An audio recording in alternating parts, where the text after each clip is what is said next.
Hey everyone, welcome back to the show. Today we are talking about two words that appear in almost every paragraph of written English and that cause a surprising amount of confusion for learners and even for educated native speakers. These two words look simple, but the rule behind when to use each one is actually one of the finer points of English grammar that many people never fully understand. Yes, and what I love about this topic is that once the rule clicks, it really does click completely. You will go from uncertainty to real confidence, and you will be able to look at any sentence and know immediately which word belongs there. The two words today are that and which. Both are used to connect a noun to additional information about it. Both introduce what we call a relative clause. A relative clause is a group of words that gives more information about a noun in the sentence. So the question is, when do you use that and when do you use which? And the answer comes down to one key idea, whether the information in the clause is essential or just extra. Essential information uses that. Extra information uses which. Let us spend some time on what essential and extra mean, because this is the heart of everything. Essential information means the clause is absolutely necessary for the sentence to make sense. Without the clause, you would not know which specific thing or person is being talked about. The clause is defining or identifying the noun. Extra information means the clause adds something interesting or useful, but the sentence still makes complete sense without it. The noun is already clearly identified. The clause is just adding bonus details, extra. So we use which. Let me show you this with a simple pair of examples. First sentence, the book that is on the table is mine. The clause, that is on the table, is essential. Without it, the sentence becomes, the book is mine. But which book? There might be many books. The clause, that is on the table, is identifying exactly which book we mean. Essential. So we use that. Second sentence. This book, which I bought last year, is one of my favorites. The clause, which I bought last year, is extra. Without it, the sentence becomes, this book is one of my favorites. The noun, this book, is already completely identified by the word this. The clause is just adding a bonus detail about when it was purchased. Extra. So we use which. And notice the commas on both sides of the clause. So the rule is not random, it is logical. Does the clause define and identify which specific thing? Use that. Does the clause just add bonus information about something already identified? Use which. And there's a simple practical test that helps every time. Try removing the clause from the sentence. If the sentence loses its essential meaning or becomes confusing about which specific thing is meant, then the clause is essential and you need that. If the sentence still makes perfect sense and nothing essential is lost, then the clause is extra and you need which.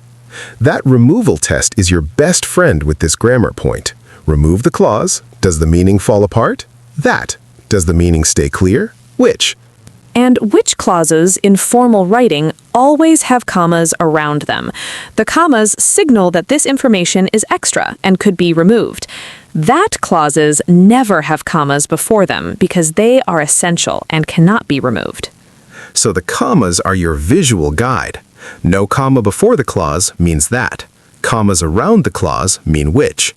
Let us go through more examples to really build this feeling. The car that I bought last month has already broken down. The clause, that I bought last month, is essential. Without it, the sentence becomes, the car has already broken down. But which car? The clause identifies which specific car, essential. That. My car, which I bought last month, has already broken down. Now, my car is already fully identified by the word my. The clause, which I bought last month, is just bonus information, extra, which. And notice the commas on both sides of the clause. The film that won the award was directed by a first-time director. Essential. The clause identifies which specific film from among all possible films. That film, which won 3 awards, was directed by a first-time director. Extra. That film is already identified by that. The clause adds bonus information, which, with commas. The students that passed the exam will move to the next level, essential. The clause identifies which specific group of students, not all students, only those who passed. All the students, which is a group of about 30, passed the exam. Extra. All the students is already fully identified. The clause adds a number as bonus detail. Which, with commas. Now I want to talk about something that often confuses learners. In American English, which is the variety that most learners encounter through media and technology, the rules around that and which are sometimes applied very strictly. But in British English and in more casual everyday speech, the distinction is often blurred, and people use which in essential clauses too. Yes, that is important to acknowledge. You might hear or read sentences like, "The book which I mentioned is on the desk," in casual British English, even though formal grammar would prefer that in that sentence. In formal writing, however, especially in American style guides, the that versus which rule is maintained strictly. So, for formal writing, essays, reports, and professional communication always apply the rule. Essential equals that, extra equals which, with commas. In casual speech, you have more flexibility.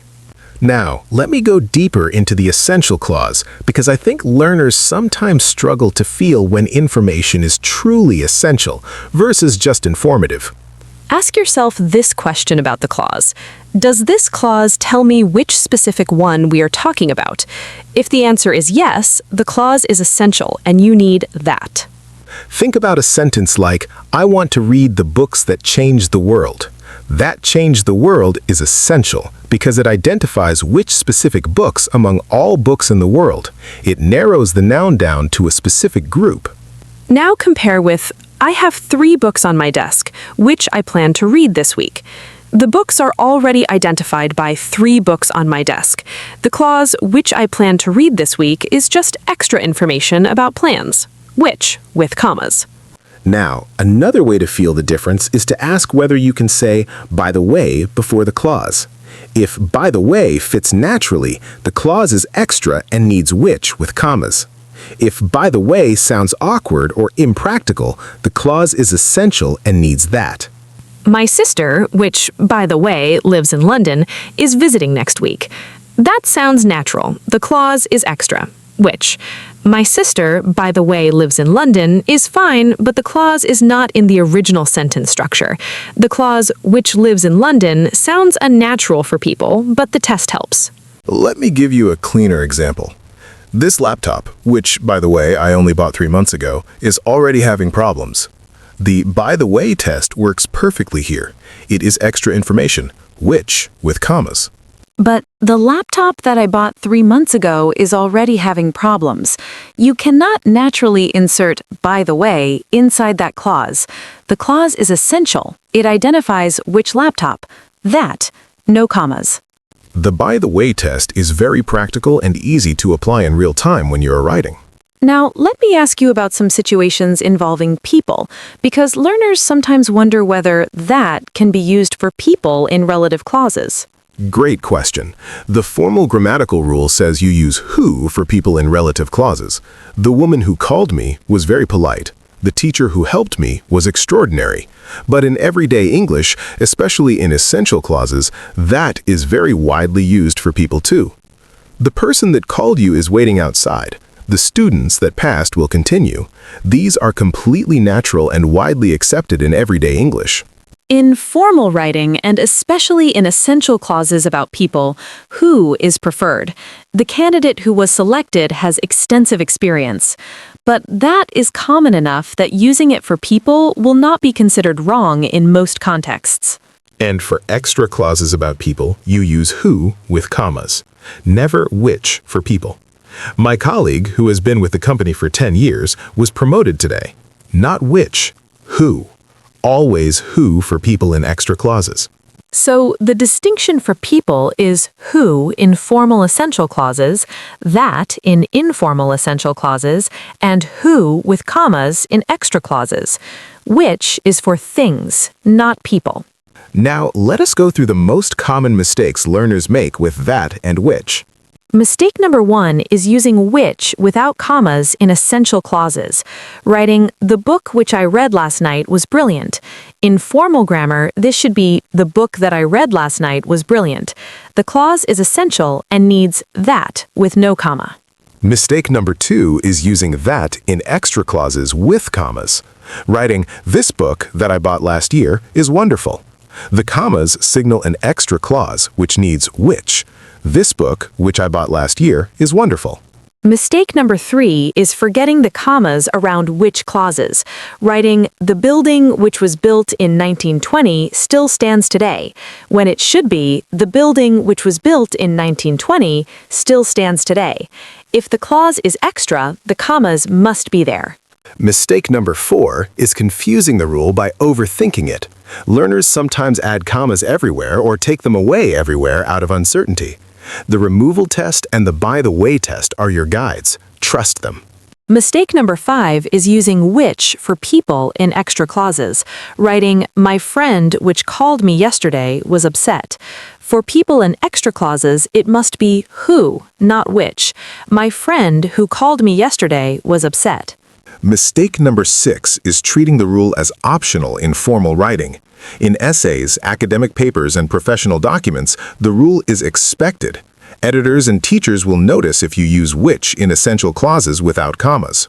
Mistake number 7 is not applying the rule at all because it feels too complicated and using that everywhere.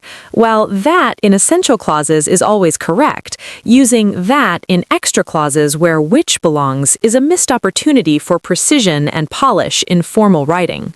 Now let us do a practice round.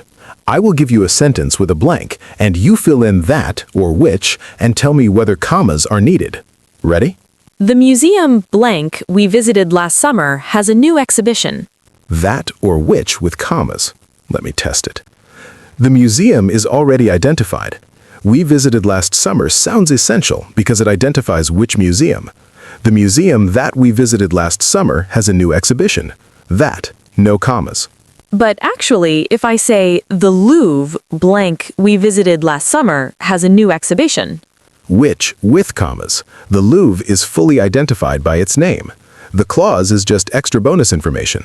The Louvre, which we visited last summer, has a new exhibition. Which with commas. the deadline blank was set for Friday has been moved. That. The clause that was set for Friday is essential. It identifies which specific deadline among possibly many deadlines. The deadline that was set for Friday has been moved. No commas. This report, blank, took 3 weeks to complete, has been approved. Which with commas. This report is already fully identified by this. The clause is extra. This report, which took 3 weeks to complete, has been approved. I love films blank make you think deeply. That. The clause, that make you think deeply, is essential. It identifies a category of films from among all films. I love films that make you think deeply. No commas. Her new novel, blank, was published last month, has already sold 50,000 copies. Which with commas. Her new novel is fully identified. The publication date is extra information. Her new novel, which was published last month, has already sold 50,000 copies. The only employee blank understood the system resigned last week. That. The clause, that understood the system, is essential. It identifies which specific employee. The only employee that understood the system resigned. No commas. You got every single one right and explained each choice perfectly. And listeners, I hope you were applying the removal test and the by the way test as we went through those. Could you remove the clause and still know which specific thing was meant? If yes, use which with commas. If no, use that without commas. The tools really do work every time. Essential with no comma equals that. Extra with commas equals which. Now, before we close, I want to address something directly. Some learners feel overwhelmed by this rule because it seems very formal and very technical. They wonder whether it actually matters in real life. It does matter. In professional and academic writing, getting this right signals careful attention to language. And in reading and listening, understanding the difference helps you grasp meaning more precisely. When you read "the problems that affect our system," you know we are talking about specific identified problems. When you read "these problems, which affect our system," you know the problems are already identified and the clause is additional context. That grammatical signal changes how you process meaning, and being able to send that signal correctly in your own writing makes your communication more precise and more professional. Start by applying the rule in writing first. Speaking will follow naturally with time and exposure. And every time you read a sentence with that or which, pause and notice which one was used and why. That noticing habit will make the rule part of your instinct rather than something you have to consciously think about every time. You are building real precision in your English. Every point like this that you understand deeply adds another layer of quality to your communication. Thank you so much for being here today. We hope that and which feel completely clear and that you feel genuinely confident applying the rule in your writing and reading. Keep going, and we'll see you in the next episode.